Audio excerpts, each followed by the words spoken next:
রাসূলুল্লাহ সাল্লাল্লাহু আলাইহি ওয়াসাল্লাম কদরের রাতগুলোতে কি কি ইবাদত করতেন। আমি খুঁজে 5টা আমলের কথা পেয়েছি বিশেষভাবে।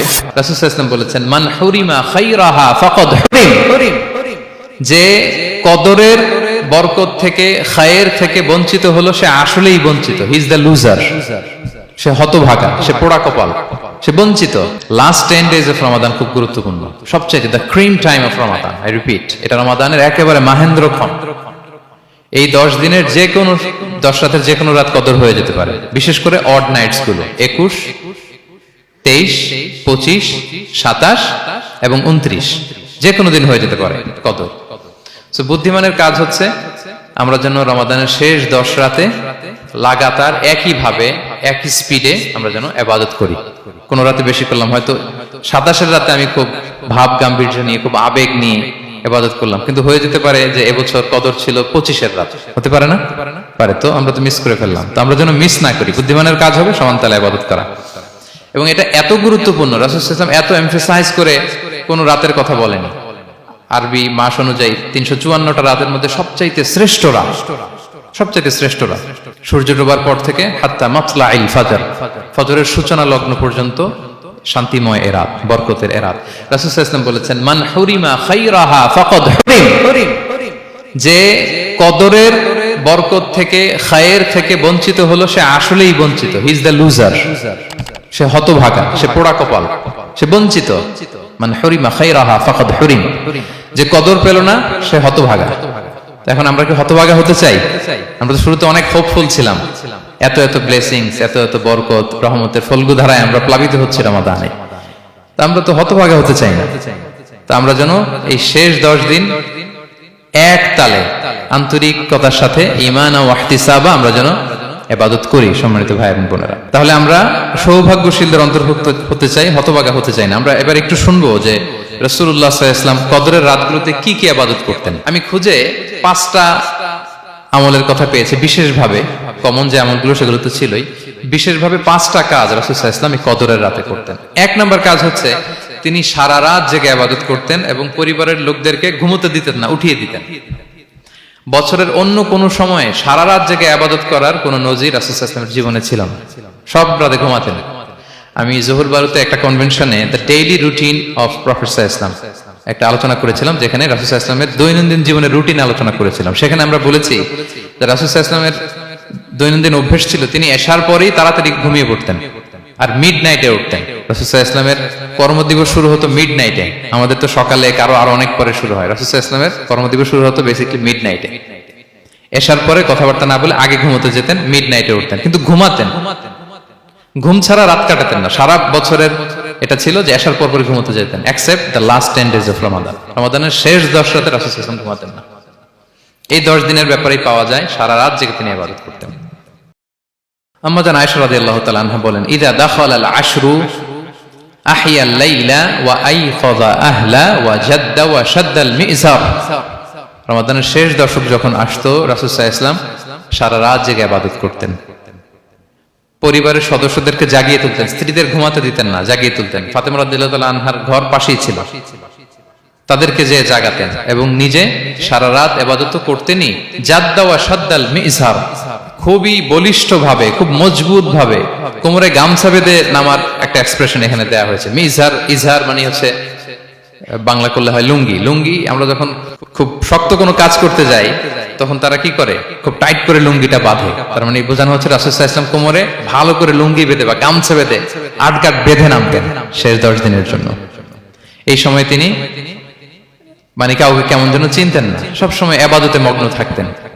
এটা আমরা করতে পারি যে শেষ 10 দিনে আমরা একটা স্পেশাল প্ল্যান করতে পারি যে আমরা আমাদের সর্বোচ্চটুকু উজাড় করে দিয়ে লাস্ট 10 days অফ রমাদানের এই বরকত আমরা হাসিল করব, এটা যেন আমাদের মিস না হয়।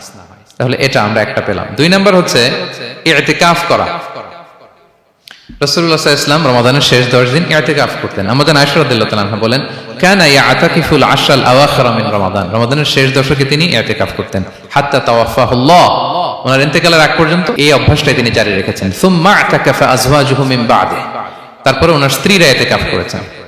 আরেক বর্ণনায় এসেছে ইয়াতাকিফু কুল্লা রমাদান 10 আইয়াম, প্রতি রমাদানে তিনি 10 দিন ইতিকাফ করেছেন, কিন্তু যেই বছর তিনি ইন্তেকাল করবেন সে বছর তিনি 20 দিন ইতিকাফ করেছিলেন। প্রতি রমাদানে 10 দিন, আর যে বছর ইন্তেকাল করবেন সে বছর কয় দিন? 20 দিন তিনি ইতিকাফ করেছিলেন মসজিদে নববীতে। তাহলে আমরা এই রমাদানের শেষ দশকে এটা করতে পারি। 2 নম্বর পয়েন্ট হচ্ছে ইতিকাফ করা। যারা আমরা করিনি তারা আমরা ইতিকাফ করতে পারি। আমাদের আইআইএম এর মসজিদ এটা ইতিকাফের জন্য একটা উর্বর জায়গা। আমরা যখন এই ক্যাম্পাসে ছিলাম তখন দেখেছি যে এখানকার ইতিকাফের পরিবেশ যে এত সুন্দর এটা কল্পনাই করা যায়, অসাধারণ পরিবেশ। আপনি যদি ইতিকাফ নাও করেন, রাত 2টা বা 3টার দিকে সেন্ট্রাল মস্কে এসে বসে থাকলেও হবে। রাত 2টা 3টার দিকে এসে বসে থাকলে দেখবেন যে কেউ সেজদায় পড়ে কান্না করতেছে, কেউ হালাকা করতেছে, কেউ তাসবিহ পড়তেছে, কেউ কোরআন তেলাওয়াত করতেছে। মানে এত সুন্দর পরিবেশ, ওটা দেখলেই আপনার ইবাদত করতে মন চাইবে। তো আমরা যেন ইতিকাফ করার চেষ্টা করি। ইতিকাফ করতে না পারলে শেষ দশকের রাতগুলো যেন মসজিদে কাটানোর চেষ্টা করি, তা না পারলেও বাসায় যেন এই রাতগুলো আমরা মিস না করি। বিশেষ করে সেন্ট্রাল মস্কে তো অসাধারণ পরিবেশ, এটা হাইলি রেকমেন্ডেড। ইফ পসিবল আপনারা আসবেন, এখানে ইবাদতের চমৎকার পরিবেশ থাকে। 3 নাম্বার হচ্ছে রাসূল সাল্লাল্লাহু আলাইহি ওয়াসাল্লাম এবং জিবরাইল আলাইহিস সালাম যৌথভাবে কোরআন রিভিশন করতেন। খুব ইন্টারেস্টিং। সারা বছর যেটা নাজিল হতো, রমাদানে জিবরাইল আলাইহিস সালাম রাসূল সাল্লাল্লাহু আলাইহি ওয়াসাল্লামকে শোনাতেন, রাসূল সাল্লাল্লাহু আলাইহি ওয়াসাল্লাম আবার জিবরাইল আলাইহিস সালামকে শোনাতেন। সহিহ বুখারীর বর্ণনা, কানা জিবরিলু ইয়ালকাহু ফি কুল্লি লাইলাতিন মিন রমাদান ফায়ুদারিসুহুল কুরআন। প্রতি রমাদানের প্রতি রাতে এসে রাসূল সাল্লাল্লাহু আলাইহি ওয়াসাল্লামের সাথে কোরআন মুদারাসা করতেন। সহিহ মুসলিমের বর্ণনায়, আন্না জিবরিল কানা ইউআরিদুহু বিল কুরআন কুল্লা আমিন মাররা। প্রতি বছর রমাদানে একবার শোনাতেন বা শুনিয়েছেন, যে বছর তিনি ইন্তেকাল করবেন তিনি 2 বার শুনিয়েছিলেন। আরাদা ইউআরিদু মানে এটা ফ্রম বোথ সাইড। আরবি শব্দটা এমন যে জিবরাইল আলাইহিস সালাম শোনাতেন, এরপর রাসূল সাল্লাল্লাহু আলাইহি ওয়াসাল্লাম জিবরাইল আলাইহিস সালামকে শোনাতেন, কোরআন রিভিশন করা। তো এই শেষ দশকের রাতগুলোতে আমরা যেন বেশি বেশি কোরআন পড়ি। কোরআন তেলাওয়াত, কোরআনিক রিসাইটেশন হতে পারে, কোরআনের অর্থ পড়া হতে পারে, তাদাব্বুরে কোরআন হতে পারে, কোরআনের হালাকায় জয়েন করা হতে পারে। ইন ইটস এনি ফর্ম আমরা যেন কোরআনের সাথে অ্যাটাচমেন্টটা বাড়াই লাস্ট 10 days অফ রমাদানে। 4 নাম্বার, কিয়ামুল লাইল করা। রাসূল সাল্লাল্লাহু আলাইহি ওয়াসাল্লাম কিয়ামুল লাইল করতেন, এবং কিয়ামুল লাইল শব্দটাকে রাসূল সাল্লাল্লাহু আলাইহি ওয়াসাল্লাম কদরের সাথে জুড়ে দিয়েছেন। সহিহ বুখারীর বর্ণনায় তিনি বলেছেন, মান কামা লাইলাতাল কদরি ঈমানা ওয়া ইহতিসাবা গুফিরা লাহু মা তাকাদ্দামা মিন যামবি। কদরের রাতে যে কিয়ামুল লাইল করে বিশ্বাস নিয়ে এবং নাজাতের প্রত্যাশা নিয়ে, তার পূর্বের সমস্ত গুনাহ আল্লাহ তাআলা ক্ষমা করে দিবেন। তাহলে কিয়ামুল লাইলটা রাসূল সাল্লাল্লাহু আলাইহি ওয়াসাল্লাম বিশেষভাবে কদরের রাতের সাথে সম্পৃক্ত করেছেন। আমরা যেন প্রতি রাতে কিয়ামুল লাইল করি, লম্বা সময় যেন দাঁড়িয়ে থাকি, লম্বা সময় কোরআনিক রিসাইটেশন করি দাঁড়িয়ে থেকে, লম্বা সময় রুকু, লম্বা সময় সিজদা, স্পেশালি সিজদা। আখরাবু মা ইয়াকুনুল আবদু মির রাব্বিহি ওয়া হুয়া সাজিদ ফাআকসিরু ফিহি দুআ। বান্দা যখন সিজদায় থাকে আল্লাহ সবচেয়ে কাছে থাকে। তো আমরা তো আল্লাহর সবচেয়ে কাছে যেতে চাই এই ক্রিম টাইমটাতে, কি বলেন? আমরা যেন লম্বা সময় সিজদাতে থাকি। কিন্তু আমাদের অনেকের যেটা হয়, নামাজে তাড়াহুড়ো, অনেকের সব ব্যস্ততা যখন নামাজে দাঁড়াই এরকম হয়ে যায়। রাসূল সাল্লাল্লাহু আলাইহি ওয়াসাল্লামের সালাত যদি আমরা খেয়াল করি, বিশেষ করে কিয়ামুল লাইলে এত যে সুন্দর ছিল। আম্মাজান আয়েশা রাদিয়াল্লাহু তাআলা আনহাকে জিজ্ঞেস করা হয়েছিল যে, হে আম্মাজান, রাসূল সাল্লাল্লাহু আলাইহি ওয়াসাল্লামের কিয়ামুল লাইল কেমন ছিল, কিভাবে কিয়ামুল লাইল করতেন? আম্মাজান আয়েশা, দেখেন ওনার এক্সপ্রেশনটা কত সুন্দর। তিনি বলেছেন, ফালা তাসআল আন হুসনিহিন্না ওয়া তুলিহিন্না।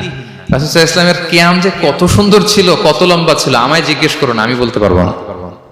আমরা অনেক সময় যখন খুব বেশি চমৎকার কিছু হয় তো আমরা কি বলি, ভাই এত সুন্দর ছিল আমি বোঝাতে পারবো না, এরকম বলি না? যে এত অসাধারণ আমি বলে বোঝাতে পারবো না। বাংলাতেও কিন্তু আমরা বলি এত চমৎকার, বলে বোঝাতে পারবো না, শব্দের বুননে, ভাষার বুননে আমি ফুটিয়ে তুলতে পারবো না। তো আম্মাজান আয়েশা এটাই বলেছিলেন, ফালা তাসআল আন হুসনিহিন্না ওয়া তুলিহিন্না।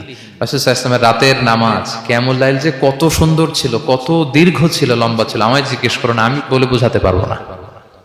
সুবহানাল্লাহি ওয়া বিহামদি। আমরা যেন লম্বা সময় কিয়ামুল লাইল করি।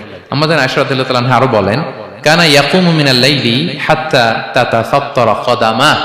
এত দীর্ঘ সময় দাঁড়িয়ে থাকতেন, থাকতে থাকতে ওনার পা ফুলে যেত, পা দুটো ফুলে যেত। আপনিও দীর্ঘ সময় দাঁড়িয়ে দেখেন যে পায়ে ঝিম ধরে যাবে, পা ফুলে যাবে, এটা করতেন রাসূল সাল্লাল্লাহু আলাইহি ওয়াসাল্লাম। তো আম্মাজান আয়েশা বলেন, ইয়া রাসূলুল্লাহ লিমা তাসনাউ হাদা ওয়া কদ গুফিরা লাকা মা তাকাদ্দামা মিন যামবিকা মা তাআখার। আপনি এত কষ্ট কেন সহ্য করেন নিজের দেহের উপরে? আপনার তো আগের পরের সব গুনাহই মাফ। আদতে তো রাসূল সাল্লাল্লাহু আলাইহি ওয়াসাল্লামের গুনাহই নেই, তিনি নিষ্পাপ। এত কষ্ট কেন করেন? আপনার আগের পরের সবই তো মাফ করে দেয়া হয়েছে, কেন করেন? রাসূল সাল্লাল্লাহু আলাইহি ওয়াসাল্লাম উত্তর করেছেন, আফালা উহিব্বু আন আকুনা আবদান শাকুরা। আয়েশা, আমি কি শুকরগুজার বান্দা হতে পছন্দ করব না? আল্লাহ তাআলা আমাকে তার রহম এবং করমে সব মাফ করে দিয়েছেন, কিন্তু আমি কি শুকরগুজার হব না?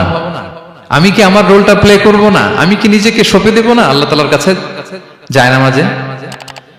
তো এটা ছিল সংক্ষেপে রাসূল সাল্লাল্লাহু আলাইহি ওয়াসাল্লামের কিয়ামুল লাইলের ধরন। এভাবে তিনি দীর্ঘ সময় কিয়ামুল লাইল করতেন। আমরা যেন এটা করি। সেন্ট্রাল মস্কে কিয়ামুল লাইল এবছর নিশ্চয়ই হচ্ছে, আমরা যেন অংশগ্রহণ করি। 5 নম্বরে রাসূল সাল্লাল্লাহু আলাইহি ওয়াসাল্লাম দোয়া করতেন। এই কদরের রাতগুলোতে খুব বেশি বেশি দোয়া করতেন। দোয়া নিয়ে আমরা একটা জুমার খুতবা দিয়েছিলাম, সেখানে আমরা বলেছিলাম যে দোয়া হতে হবে খুব আন্তরিক দোয়া, রোবোটিক দোয়া যেন না হয়। আপনার আবেগ, ভালোবাসা, মনের মাধুরী মিশিয়ে, চোখের পানি মিশিয়ে, অশ্রু সিক্ত করে এই দোয়াটা করতে হবে, তাহলে সে দোয়া আল্লাহর কাছে কবুল হবে। আমরা যেন আমাদের ভাব, আবেগ সব ঢেলে দিতে পারি আমাদের দোয়াতে, আমাদের সেজদায়, আমাদের কিয়ামুল লাইলে। এবং যে কোনো ভাষায় কোরআনিক দোয়াগুলো রেকমেন্ডেড, হাদিসের মাসুরগুলো রেকমেন্ডেড। তাছাড়া আপনার নিজের ভাষায় আপনার কি চাওয়া, আপনার কি আকাঙ্ক্ষা, আপনার মনের কষ্ট, যাতনা সবকিছু আপনি আল্লাহ তাআলার কাছে পেশ করুন। এবং আম্মা জান আয়েশা জিজ্ঞেস করেছিলেন, ইয়া রাসূলুল্লাহ, আমি যদি কদর পেয়ে যাই আমি কি বলবো এই রাতে? মা আদউ, কি দোয়া করব? রাসূল সাল্লাল্লাহু আলাইহি ওয়াসাল্লাম বললেন, তাকুলিন, আয়েশা তুমি বলবে, আল্লাহুম্মা ইন্নাকা আফুউন তুহিব্বুল আফওয়া ফাআফু আন্নি। আয়েশা তুমি যদি কদরের রাত পেয়ে যাও এটা বলবে, হে আল্লাহ আপনি ক্ষমাশীল, আল্লাহ আপনি ক্ষমাকে পছন্দ করেন, আল্লাহ তাই আপনি আমায় ক্ষমা করেন। হে আল্লাহ আপনি ক্ষমাশীল, আপনি ক্ষমাকে পছন্দ করেন, আল্লাহ আপনি আমাকে ক্ষমা করেন। এই দোয়াটা আমরা যেন বেশি বেশি করি। আমার সাথে সাথে সবাই একটু পড়ুন মেহেরবানি করে। আল্লাহুম্মা ইন্নাকা আফুউন তুহিব্বুল আফওয়া ফাআফু আন্নি। আল্লাহুম্মা ইন্নাকা আফুউন তুহিব্বুল আফওয়া ফাআফু আন্নি। হে আল্লাহ আপনি ক্ষমাশীল, আপনি ক্ষমা করাকে পছন্দ করেন, আল্লাহ আমাকে ক্ষমা করেন। আমরা আমাদের নিজেদের ভাষায় অনেক দোয়া করতে পারবো, কিন্তু রাসূল সাল্লাল্লাহু আলাইহি ওয়াসাল্লামের শেখানো দোয়াগুলো এটা হচ্ছে মানে very precise in wording but comprehensive in meaning. এটার অর্থ, এটার আবেদন এটা অনেক বেশি।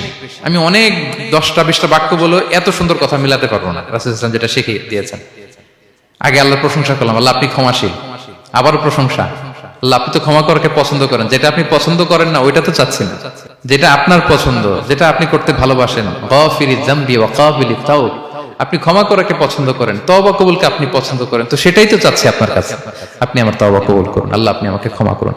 সো এই দোয়াটা প্রত্যেক রাতে যেন আমরা বেশি বেশি করি সম্মানিত সুধী। এবং এই যে রিমাইন্ডার গুলো শুনলাম, এটা রমাদানের পরেও যেন আমরা অব্যাহত রাখি।